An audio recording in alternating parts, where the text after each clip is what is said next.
जय हिंद प्यारे बच्चों, वेलकम टू भारतवर्ष क्लासेस। तो आज हम लोग करेंगे JCRT कक्षा 6 इतिहास, जो कि आपके पाठ्य पुस्तक का नाम है हमारा गौरव।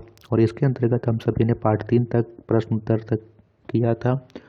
और आज हम लोग करेंगे पार्ट 4 आरंभिक नगर के प्रश्न उत्तर। तो पहला प्रश्न है कि रिक्त स्थानों की पूर्ति कीजिए। इस पे पहला है कि हड़प्पा नगर राज्य में अवस्थित है। तो अभी हमें राज्य का नाम लिखना है, तो आप यहाँ लिखेगा पंजाब। जो वर्तमान पंजाब है, वहाँ पे वर्तमान पंजाब में हड़प्पा नगर अवस्थित है। चूँकि पहले भारत उपमहाद्वीप में पाकिस्तान, नेपाल, भूटान सभी एक ही साथ में शामिल थे, तो हड़प्पा नगर उस समय भारतीय उपमहाद्वीप में अवस्थित था। चूँकि अब पाकिस्तान तो अलग हो चुका है, तो कुछ हिस्सा इसके पाकिस्तान में चले गए हैं और कुछ हिस्से इसके वर्तमान पंजाब में भी हैं। प्रश्न संख्या ख है कि हड़प्पा नगर की इमारतें ईंटों से बनी होती थी। तो लिखेंगे कि हड़प्पा नगर की इमारतें पक्की ईंटों से बनी होती थी। जो वर्तमान समय में पक्की ईंटों का प्रयोग होता है उसी प्रकार होती थी, जहां लंबाई और चौड़ाई ऊंचाई की क्रमशः 4 गुनी और 2 गुनी होती थी। प्रश्न संख्या 3 है कि कालीबंगा राज्य में अवस्थित है। तो फिर से हमें लिखना है कालीबंगा राजस्थान में अवस्थित है। कालीबंगा राजस्थान राज्य में अवस्थित है। यहाँ पे काली बंगा यानी काली रंग की चूड़ियाँ, और वहाँ काली रंग की चूड़ियों के अवशेष मिले हैं। प्रश्न संख्या घ है कि बृहद स्नानागार में मिला है। तो बृहद स्नानागार मोहनजोदड़ो में मिला है। यहाँ पे होगा मोहनजोदड़ो। प्रश्न संख्या 2 की ओर बढ़ते हैं। तो प्रश्न संख्या 2 है कि निम्नलिखित प्रश्नों के उत्तर संक्षेप में दीजिए। का हड़प्पा काल में उपजाई जाने वाली फसलों की सूची बनाइए।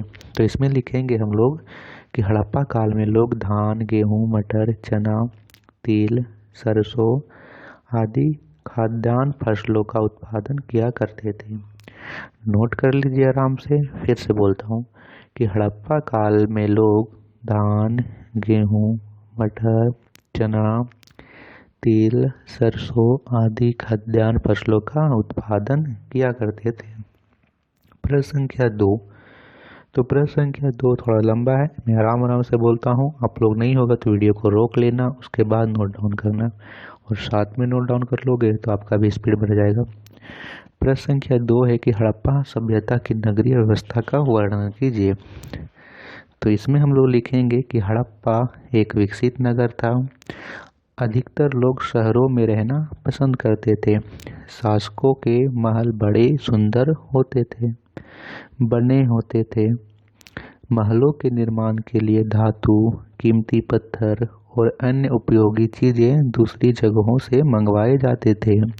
शासक वर्ग के लोग मनकों तथा सोने चांदी से बने आभूषणों का प्रयोग शौक के लिए करते थे। नगरों में लिपिक, कलाकार, स्वर्णकार तथा शिल्पकार लोग भी रहा करते थे। लिपिक वर्ग के लोग लेखा संबंधी कार्यों का निष्पादन करते थे। शिल्पकार लोग सिक्कों की ढलाई तथा कलाकार नक्काशी का काम करते थे। व्यापारी वर्ग के लोग नगरों के अलावा दूर दूर तक व्यापार करते थे। आपने नोट कर लेना है आराम से। प्रश्न संख्या 3 को देखते हैं अब। प्रश्न संख्या 3 कहता है कि अन्नगार का निर्माण क्यों किया गया था। तो इसमें हम लोग लिखेंगे कि कर के रूप में वसूला गया अनाज को रखने के लिए अन्नगार का निर्माण किया गया था। लिख लीजिए, फिर से पढ़ दे रहा हूँ कि कर के रूप में वसूला गया अनाज को रखने के लिए अन्नगार का निर्माण किया गया था। अब बढ़ते हैं प्रश्न संख्या 4 में। तो प्रश्न संख्या 4 कहता है कि मेसोपोटामिया में सिंधु सभ्यता की कौन कौन सी चीज़ें प्राप्त हुई है। तो इसमें हम लोग लिखेंगे कि मेसोपोटामिया हड़प्पा की समकालीन सभ्यता थी। यहाँ दजला और फरात नदियों के बीच विकसित हुई थी। यहाँ खानेदार मनके, सैल कड़ी के बटन आदि मिले हैं। ठीक है, नोट कर लीजिए आराम से।